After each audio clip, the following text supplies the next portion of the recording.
이번 동영상 강의에서는 세포 외액량 이상에 있어서 이 세포 외액량이 증가한 상태에 대해서 말씀을 드리도록 하겠습니다. 총 체액량이 변하는 경우 세포 외액량도 변하게 됩니다. 세포 내액과 세포 외액 양쪽의 수분 비율 분포에 따라 이 수분의 증감은 통상적으로 같은 방향으로 변하게 되는데, 이 사람의 수분이 60%라고 봤을 때 세포 내액은 40%, 세포 외액은 20% 정도로 세포 외액의 3분의 1, 세포 내액의 3분의 2 비율로 분포되어 나누어지게 됩니다. 여기에서 중요한 것은 기준은 항상 이 세포 외액량이라는 것입니다. 생체는 세포 기능 유지를 위해 외적 환경인 세포 외액의 이 양과 조성을 통해서 일정하게 유지해서 2차적으로 세포 내액량을 조절하게 됩니다. 세포 내액량 이상이 발생한 경우 이 세포 외액량과 농도 보정에 의해서 2차적인 생체 적응에 따라 대응하기 때문에 이 정상으로 회복하는 데는 다소 시간이 걸리게 됩니다.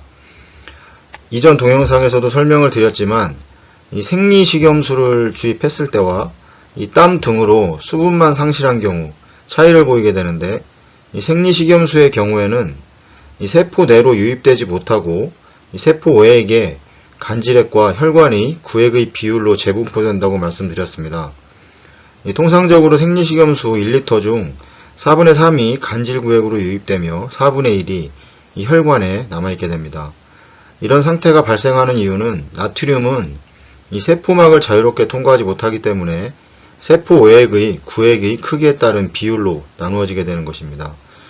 하지만 수분만 3리터 소실되었다고 가정했을 때는 이 세포 내액과 세포 외액 사이에서 이 구액의 이 비율만큼 소실하게 됩니다. 당연히 세포 내액의 수분 손실로 이 세포 내액 삼투압 상승으로 인해 시상하부에서 이 삼투압 농도를 감지하게 되고, 이 갈증으로 인한 수분의 섭취 과정이 진행되면서 세포 외액과 세포 내액 사이의 삼투압 균형을 이루게 됩니다. 어떤 원인에 의해서 세포 외액량이 증가한 경우는 대부분 이 세포 외액의 나트륨 과잉 상태로 이 섭취된 나트륨과 수분, 이 저류에 의해서 발생하게 됩니다. 이 세포 외액은 혈장과 간질액으로 나누어지게 되는데, 이 중요하게 다른 점은 이 혈관벽을 기준으로 이 세포 외액량이 증가했을 때는 간질액량도 증가하지만 이 알부민이 주입됐을 때는 이 혈장량만 증가하게 됩니다. 알부민은 큰 분자량으로 인해서 이 혈관을 빠져나가지 못하고 혈관 안에 머무르면서 간질구액의 수분을 혈관으로 끌어당기는 혈장 교질 삼투압을 형성시키게 됩니다.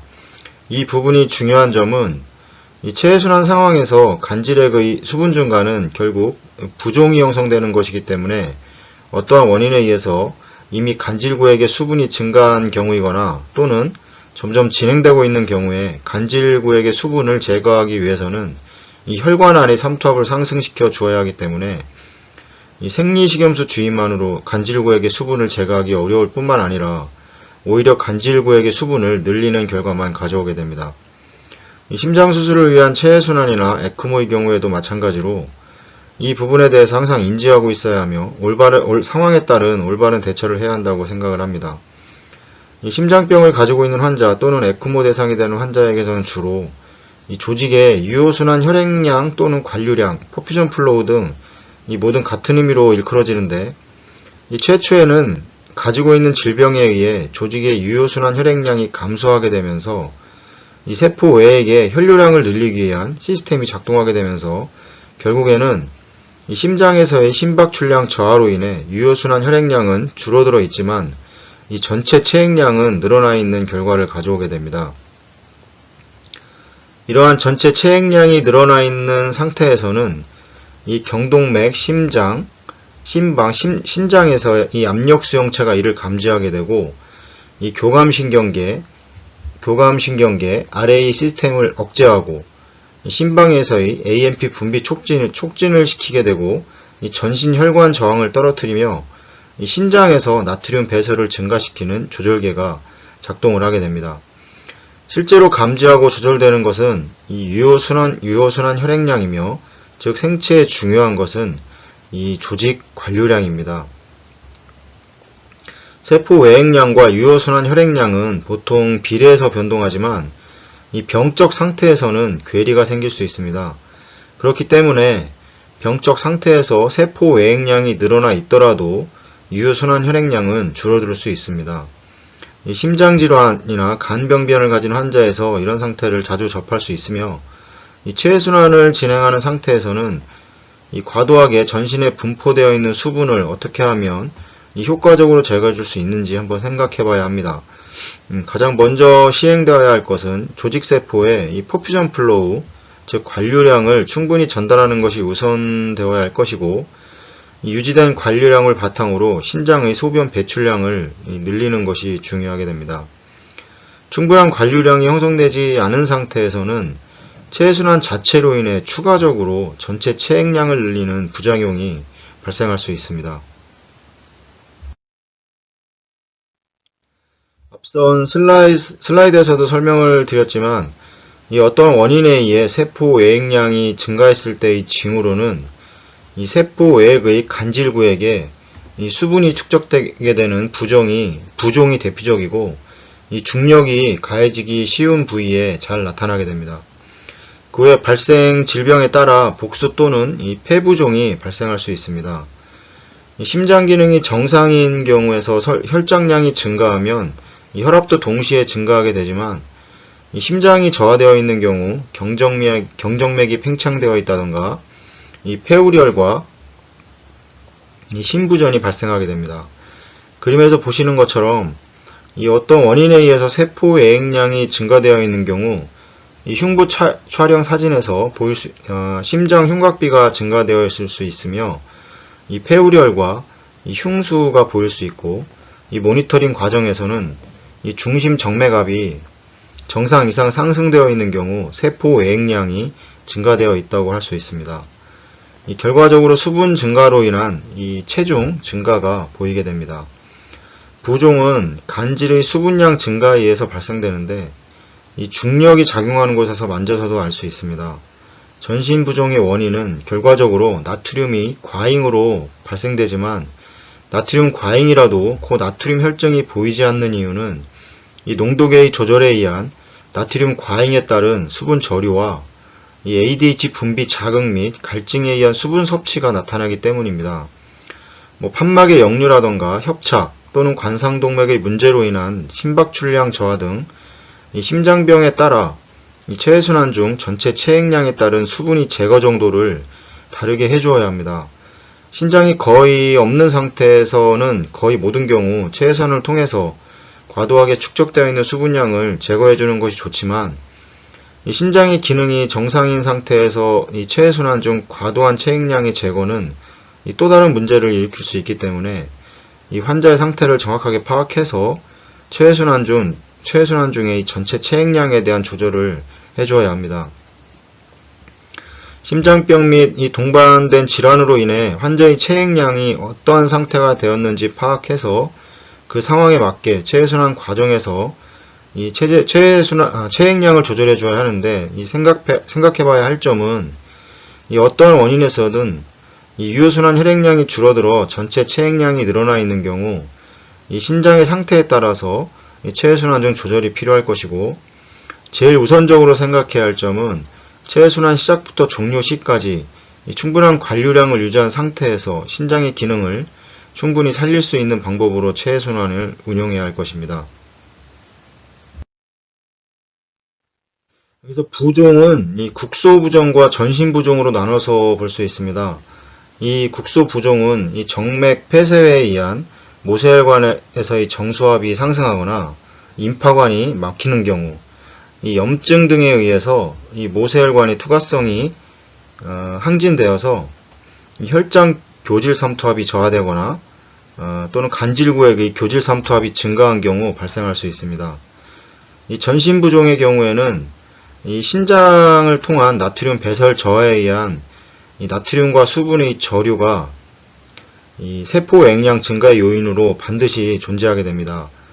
임상적으로 간질액량이 2.5에서 5리터 이상 증가한 경우 부종으로 작용하며, 이 혈관에 비해 간질구획의 리저버가 훨씬 크기 때문에 일부가 혈관에 머물고 나머지는 모두 간질에 머물게 됩니다. 이 전신 부종에서는 신장에서의 나트륨 배설 저하가 반드시 존재한다고 말씀드렸는데, 신부전 환자의 경우 수분 및 나트륨 및 저류가 빈번하게 발생하고 이 세포 외액에 포타슘 및 저류가 심해지게 됩니다. 이 신장에 문제를 가진 환자에서는 1차적인 나트륨 저류에 의한 부종의 경우 이 혈장 및 간질액량이 모두 증가하기 때문에 이 체해순환 중 적극적인 초요가법이 사용이 중요하며, 이 급성 신증후군의 경우에서는 이 충분한 관류량을 유지하고 혈관의 삼투압을 정상으로 유지해서 소변량이 증가하도록 유도해야 합니다. 그림을 좀 설명을 드리면, 이 간질구획과 혈관 사이에 이 서로 반대되는 압력이 항상 가해지게 되는데, 이 혈장이 알부민에 의해 형성되는 교질 삼투압과 이 심장이 박동으로 형성되는 정수압이 존재하게 됩니다. 이 혈관막을 기준으로 이 부분이 간질구획입니다. 이 부분은 이 혈관입니다. 이 모세혈관을 기준으로 왼쪽은 동맥, 오른쪽은 정맥 측이라고 봤을 때, 이 정상적인 상황에서는 동맥 측에서 압력이 정맥 측에 비해서 높아서 이 정수압으로 인해 이 혈관에서 간질구획으로 수분이 빠져나가게 됩니다. 이 모세혈관을 지나서 이 정맥 측에서는 이 혈류의 속도가 느리고 이 압력이 낮기 때문에 정수압보다 이 교질 삼투압이 더 많이 작용하기 때문에 이 동맥 측에서 이 정수압에 의해서 간질구획으로 빠져나갔던 수분이 다시 혈관으로 이렇게 유입이 되게 되고, 그 일부는 임파관을 통해서 운반되게 됩니다. 이 밑에 그림처럼 국소 부종이 발생하는 경우는 임파관 폐색이나 이 정맥 폐색 등이 발생한 경우이고, 또한 이 염증 등으로 인한 혈관의 투과성이 항진되어 이 교질 삼투압을 형성하는 알부민 등이 혈관벽을 빠져나가 이 간질구획에 유입되게 되고, 이 간질구획의 교질 삼투압이 높게 형성되어서 이 동맥 측에서 이 정수압으로 빠져나갔던 수분들이 이 높은 간질구획의 교질 삼투압으로 인해서 간질구획의 수분이 머물게 되고 국소적으로 부종을 형성할 수 있습니다. 이 정리를 좀 해보면, 체액량 증가로 인해서 부종을 초래하는 대표적인 경우는 이 신장에서의 1차적인 배설 저하와 심장 기능 이상으로 인한 이 유효순환 혈액량 감소 두 가지 경우입니다.